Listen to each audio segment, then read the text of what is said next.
nyingine tumekutana katika meza hii ili tuyaangazie na kuyazungumzia kwa undani zaidi yale ambayo yanapatikana katika magazeti yetu. Kuna Taifa Leo na kuna The Standard. La kwangu ni Fidel Omoshoge.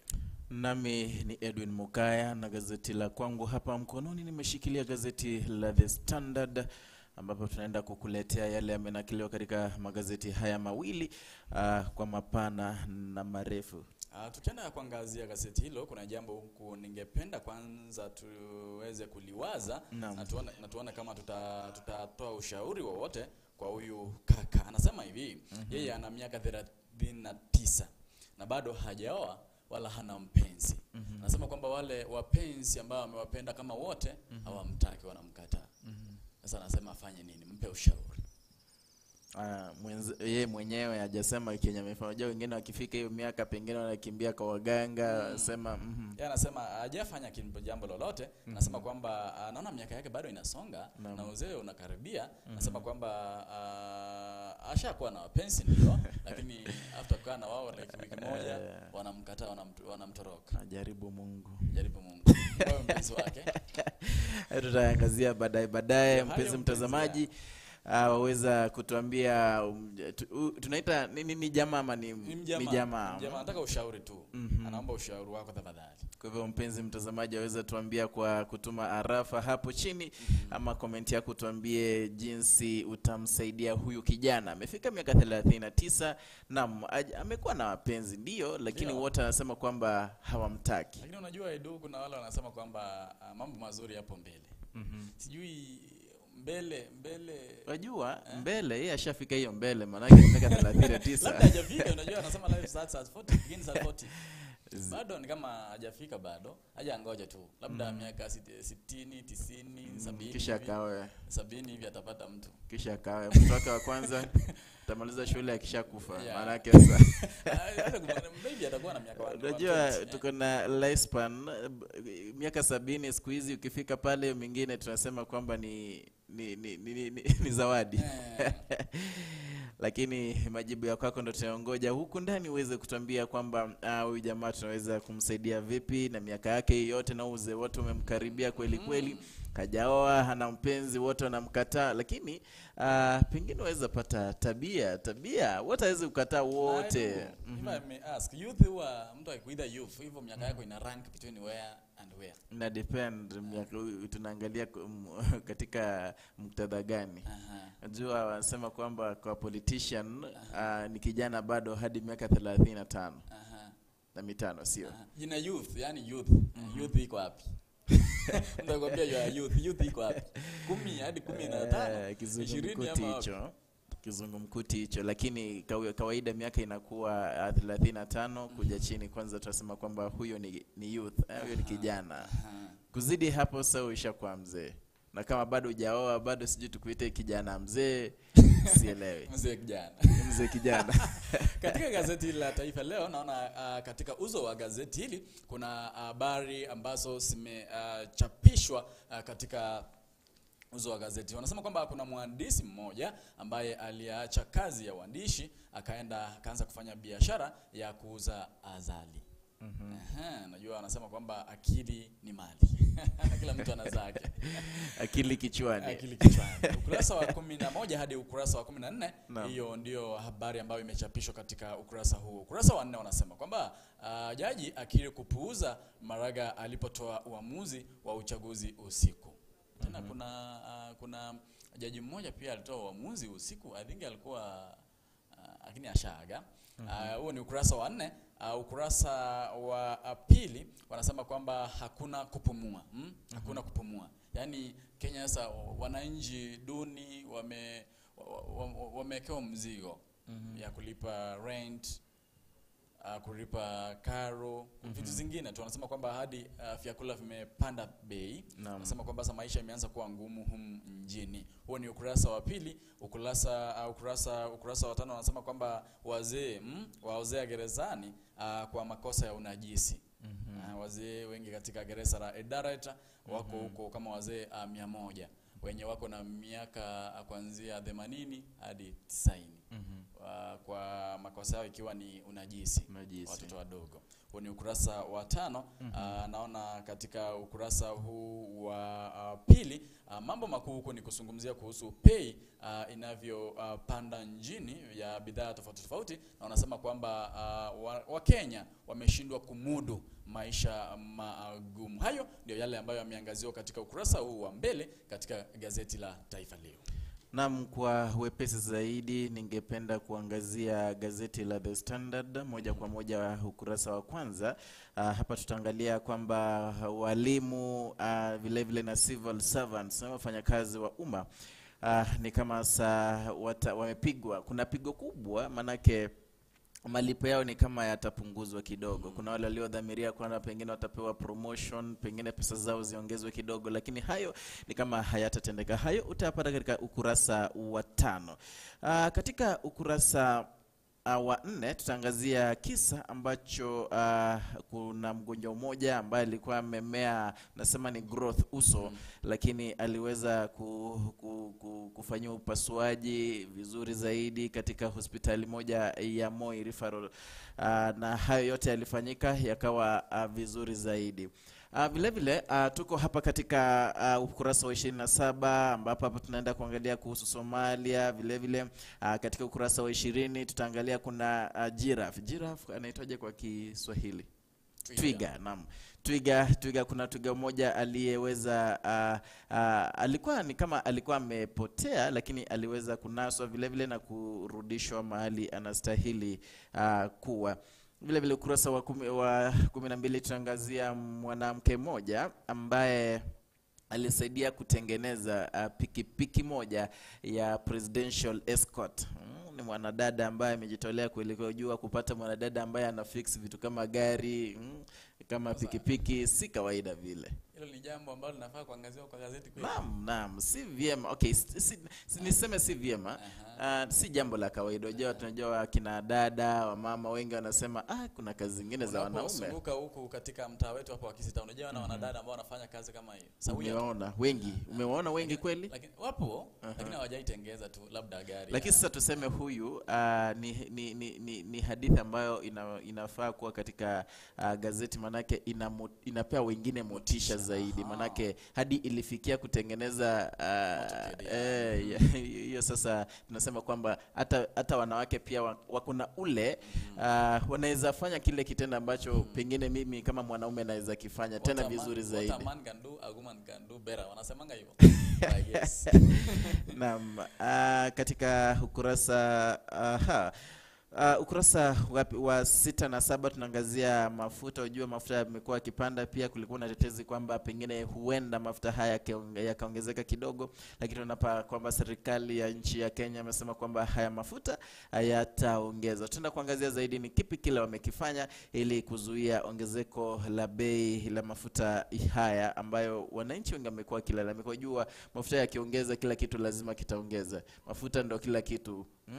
Bidhaa kusafirisha kutoka jiji moja kwenda jiji lingine, hivyo tu mafuta ikiongeza lazima hizo bidhaa vile vile zitaongeza. Hayo ni katika ukurasa wa kwanza. Ukurasa wangu wa pili huko naona wanasema kwamba unajua kuna zile fedha ambazo zilipeanwa kama mkopo bilioni 257 kutoka kwa ile shirika ambalo linasimamia fedha duniani IMF. Kuna hii wizara ya Labor inasema kwamba baadhi ya hizo pesa zipeanwe kwa wale wa Kenya ambao walipoteza kazi zao wakati janga la corona lilizuka nchini. Nasema kwamba hiyo mkopo ya shilingi bilioni 257 watoe kiwango tu chache waweze kuwagawia wale ambao walipoteza kazi. Hilo jambo unalionaje? Unajua kuna yenye COVID iligonga. Kuna yenye COVID iligonga kazi kaisha, wenye alikuwa kukaribika, sasa yupo tu nyumbani. Sasa wanasema kwamba baadhi ya hizo fedha sigawe kwa hao watu. Sasa shida ni ile ni mbinu zipi watazitumia kuwapata wale ambao wanajua Kenya yetu ni Kenya yetu tu. Ningependa kukuzuia kidogo, naona tukimbie madukani kwa muda mchache kisha tutarejea uendelee na huo ukurasa wa pili. Asante sana. Naam.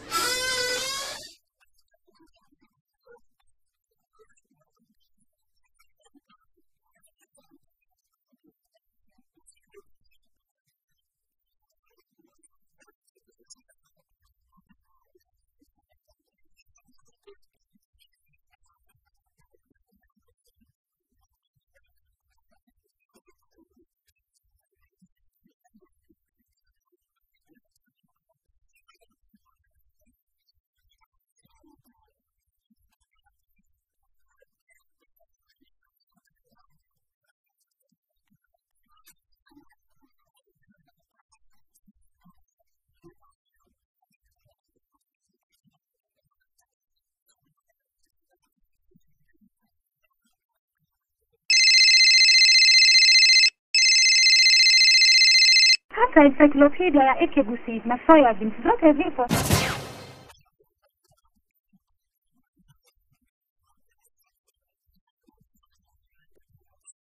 Nairobi Supermarket. Naam, hiyo ni Nairobi Supermarket, inapatikana pale maeneo ya Arlington, Texas. Yeah.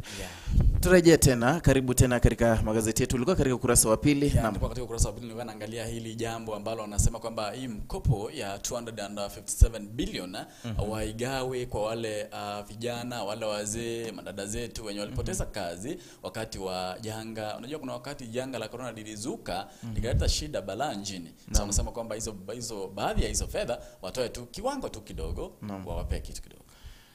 Ni vyema, ni wazo nzuri, lakini sasa shida mbinu watakaoitumia kuwapa watu, wajua shida ni ile karibu nusu ya fedha hizo pengine zitaingia mifukoni ya mabwenyenye wenye wanajijua, wanajitambua. Nimekaa Nairobi, nimekaa Nairobi before huu ugonjwa uje wa COVID-19.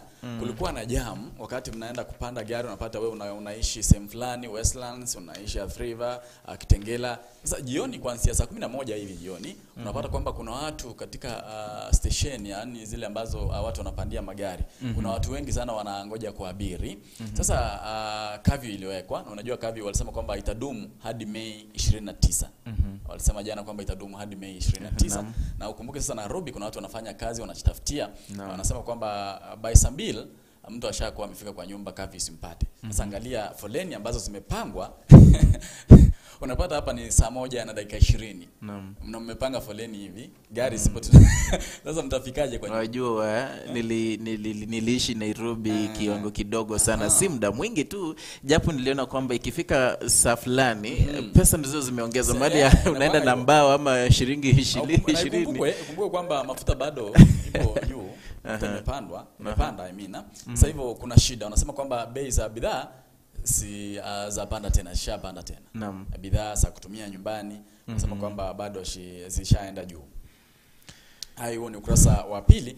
Ukurasa wa tatu wanasema kwamba kuna uamuzi ambao David Maraga aliutoa wakati wa kutangaza rasmi rais wa Jamhuri ya Kenya. Wanasema kwamba jaji mkuu Martha Koome anaupuuzilia mbali, anasema kwamba haukuwa uamuzi mzuri. Ni ukurasa wa pili. Na pia wanazungumzia kwamba IEBC, ile tume ya kuandaa uchaguzi nchini, naona kwamba wanajiandaa kwa uchaguzi mkuu wa mwaka wa 2021. Wanasema kwamba maybe if referendum itafanyika, bado kuna bidhaa ambazo wameagiza kutoka nchi za nje ili waweze kuzitumia katika uchaguzi huu. Wameagiza bidhaa kama chems, zile bidhaa ambazo zinatumia kwa kupiga kura. Ni ukurasa wa pili. Ukurasa wa tatu wanasema kwamba Uhuru na Raila wataka kura ya maamuzi upesi. BBI referendum wanataka kwamba ifanywe kwa upesi sana ili wajiandae kwa uchaguzi mkuu ujao. Hayo ndio tu yameangaziwa katika ukurasa huu wa pili na ukurasa wa tatu katika gazeti la Taifa Leo. Na vile vile katika gazeti la The Standard kwa upesi zaidi, ukurasa wa pili, hapa tunaangazia kama kawaida The Standard wanaangazia historia kidogo katika muktadha wa siasa za Kenya. Hapa tunaangazia kwa kizungu wanasema kwamba a tale of two Nyagas in cabinet under two presidents. Hapa tunaangalia Nyaga, kuna baba na mtoto hapa ambao walikuwa wanasiasa, ambao walikuwa katika serikali mbili, moja ya Jomo Kenyatta, nyingine ya Moi, Daniel Toroitich Moi. Ukiangazia huyo tunamuita Jeremiah Nyaga, ambaye jina yake linamaanisha ostrich. Sio ostrich tunahitaji kwa Kiswahili. Ostrich. Wanasema kwamba ndiye the longest serving cabinet minister. Moi alifanya kazi na mwenda zake Jomo Kenyatta pamoja na Daniel Toroitich arap Moi. Vile vile ndivyo hivyo sasa hivyo jinsi ilienda, akamtrain kijana wake, hivyo kaanza kuserve vile vile baba na kijana katika hizo serikali mbili. Ni historia ni historia utakayoipata katika ukurasa wa pili wa The Standard. Katika ukurasa wa tatu hapa tunaangazia kisa kimoja kuna kisa kimoja hapa ambacho ni cha kijana ambaye anaitwa Daniel Simiyu. Daniel Simiyu bado ni kijana ambaye yupo katika kidato cha 3. Anaenda kukalia mtihani wake wa kitaifa mwaka ujao pengine niseme. Lakini tunaona kwamba babake aliweza kuiaga dunia hapo mwaka wa 2014. Unajua maisha ikabadilika, kuishi katika umaskini huo. Maisha yalibadilika kweli kweli. Kwa hivyo hadi akaamua mwenyewe atakuwa mwizi. Alikuwa anaenda na kikupata na kupiga, anachukua simu yako, pengine anachukua kitu ya kula. Lakini maisha yake ni kama sasa hivi yamebadilika, manake amejitosa kwenye ulingo wa uimbaji, sanaa ya uimbaji, na imemkubali. Kwa hivyo ukiangalia kazi yake, kama kuna muziki aliofanya unaitwa Kuna Kichwa, ni gengeton, aina ya muziki gengeton, ambao ameimba akimficha nani? Freshman rapper 00, alafu Brida LW, VDJ Jones na X3. Ni wimbo mtamu zaidi ambao sasa hivi umeanza kuwapa vidonge, pengine kuwekea riziki kwenye meza pamoja na mamake, at least kukata ule umaskini ambao ulikuwa umekita mizizi katika familia yao. Kwa hivyo ni historia nzuri zaidi ya kupeana motisha kwamba ikiwa wewe mwenyewe uko na talent ya kwako, tafadhali itumie vyema ili iweze kukusaidia. Kwa hivyo anadhamiria kufanya mtihani wake wa kitaifa mwaka ujao, na pengine who knows, anaweza kuwa the next star. Naam. Katika ukurasa huu wa 4 naona ni ratiba ambayo inafaa kutumika leo katika msimu huu ama mfungo huu wa Ramadhana. Wanasema kwamba uhusiano wako na Mola wako unavyostahili kuwa, unavyostahili kujiweka katika mwezi huu wa Ramadhana. Naona wanasema kwamba lazima uhusiano wako uwe mwema, lazima upange kwamba uhusiano wako uwe mzuri wakati huu ama msimu huu wa kufunga. Baada ya kumhimidi Mwenyezi Mungu na kumtakia rehema mtume wake Muhammad na mitume wote ambao aliyetuma na Mungu, alhamdulillah anamtengeneshea na ala tumha. Anasema kwamba Ramadhana iwe njema kwa Waislamu wote. Huu ni ukurasa wa 4 ambapo wamepeana namna ambavyo unafaa kujiweka, namna ambavyo unafaa kujilinda, na kuonyesha kwamba na kuangalia kwamba uhusiano wako na Mola wako katika mfungo huu wa Ramadhana uko mwema. Na pia kuna ratiba ambayo inafaa kufuatwa hivi leo katika misikiti yetu tofauti tofauti nchini Kenya. Wanasema kwamba magavana wahepa swala la ubadhirifu wa pesa. Hiyo ni kaunti ya Nairobi. Katika kaunti ya Kisumu na wanasema kwamba kuna koti ambayo imesuluhisha zogo la wajane 7 na waziri wa zamani. Katika habari za kaunti kuna kwamba wazee ambao wameozea jela sababu ya kesi za unajisi. Kuna wazee katika jela ya Eldoret wenye wana umri kati ya miaka 60 hadi 90 ambao wapo kama wazee 100 ambao wamehudumu katika jela hilo kwa takriban miaka 30 40 katika jela hiyo iko katika eneo la Eldoret. Hayo ndio ameangaziwa katika ukurasa huu wa 4 na wa 5 gazeti ni Taifa Leo. Naam, katika ukurasa wa 4 wa gazeti la kwangu hapa The Standard, ukurasa wa 4 tunaangazia kisa ambacho kinafurahisha zaidi, ambapo mama mmoja ambaye alikuwa ni na miaka 68 aliweza kurejeshewa tabasamu kwenye uso wake. Manake alikuwa na uvimbe katika uso wake, uvimbe uliokuwa umekuwa mkubwa zaidi, na uvimbe huu ulikuwa kilo 3 kilo 4.